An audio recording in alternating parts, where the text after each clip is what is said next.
Jasmine Crockett pushed back against Donald Trump's latest racist attacks towards her, calling her a low IQ individual, all because she is fighting his redistricting ploy in the state of Texas. Donald Trump, the Republican Party, wants to gerrymander their way to a majority in the House of Representatives so that Donald Trump can avoid a Democratic majority and avoid investigations into his corruption, avoid impeachment. Now, Donald Trump is not only trying to get the 5 seats in Texas to avoid the Democratic majority after the midterms, but he's also trying to redistrict Jasmine Crockett out of her congressional seat. So Jasmine Crockett is fighting for her political life here. But in this next clip, you're going to hear her say that even if Donald Trump manages to get rid of her, she's not going anywhere. Davy Crockett, the great old Davy Crockett. But you have this woman, Crockett, very low IQ person. Somebody said the other day she's one of the leaders of the party. I said, you got to be kidding. Davy Crockett did die at the Alamo in 1836, but I wonder, what is your reaction to what the president said about you? Listen, he has nothing of substance to contribute when it comes to critiquing me. There's a lot that I talk about. For instance, we've just had an entire conversation about gerrymandering and redistricting and why it's bad. And instead of him being able to elaborate on the fact that I'm unable to make a cogent argument or something like that, and then back into his argument that I'm low IQ, he just knows how to throw that insult, but it's a common insult when it comes to people of color. He just threw the same exact insult as Charlemagne the God. And so I want people to see him and understand who he is. This is a person that has a problem with people of color, period. I don't care how many black MAGA out there with their hats. I want to be clear, when we look at who it is that he's kicking out of this country as people of color, when we look at who he always disrespects and says that they are low IQ, even though when you look at his cabinet, this has to be the most incompetent cabinet we have ever had in the history of this country. When we're talking about people that literally have the ability to drop bombs or order that bombs be dropped or make recommendations that bombs be dropped, and they literally don't know how to get the signal chat right. So we're talking about low IQ individuals, but so long as they say that this guy is their guy, and usually if they work for a certain news network, that's the only qualification that's necessary. I've got news for the president. I am not going anywhere. No matter how many squiggly lines they draw in the state of Texas, I will be back, and I will be on his behind and making sure the real accountability that the American people are demanding, whether they're Democrats, Republicans, or independents, that it is had when the Democrats take control of this House in the midterms. Donald Trump here going from Davy Crockett to Jasmine Crockett as if that's some brilliant leap, and then saying Jasmine Crockett is the one with low IQ. I mean, just obscene stupidity. Now, I'm going to top Jasmine Crockett here and say that not only does Donald Trump not offer anything of substance when it comes to critiquing Jasmine Crockett, but the guy offers nothing of substance when it comes to much of anything.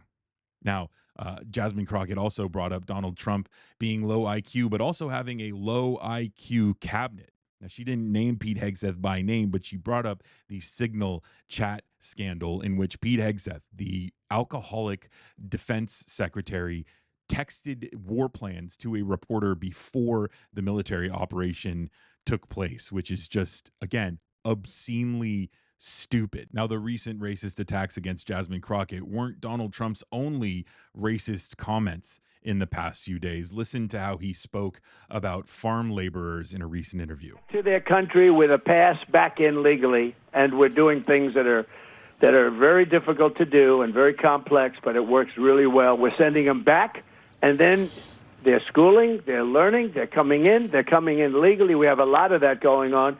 But we're taking care of our farmers. We can't let our farmers not have anybody. These people that you can't replace them very easily.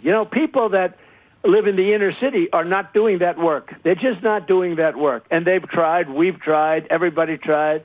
They don't do it. These people do it naturally.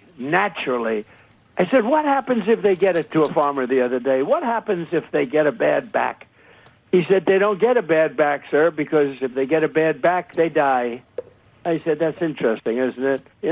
These are very, Mr. President, in many ways, they're very, very special people. Okay, go ahead.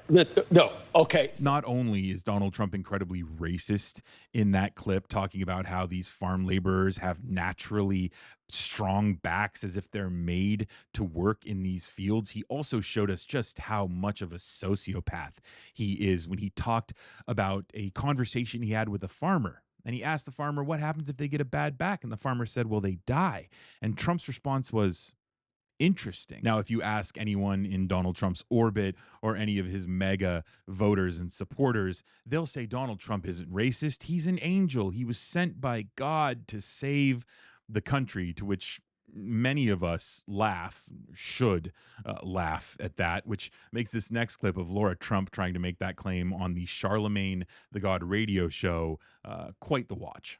A lot of people feel that Trump is racist. And what do you say to that? You know, in 73, of course, it was when he got sued for not renting to African Americans. In 89, when he took out the ad in the paper. And I mean, even saying Obama wasn't born here and show his birth certificate. And there's numerous things. So what do you say to that? Well, I think that's ridiculous. I've known this man for 16 years.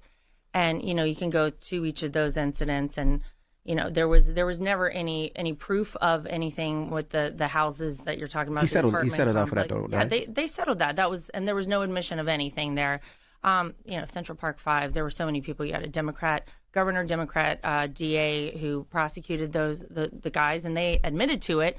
There were a lot of people in New York they were at that time. exonerated and freed, and there was never an apology, never sorry, never a my bad. However, I will say that you have to look at somebody and what they actually have done.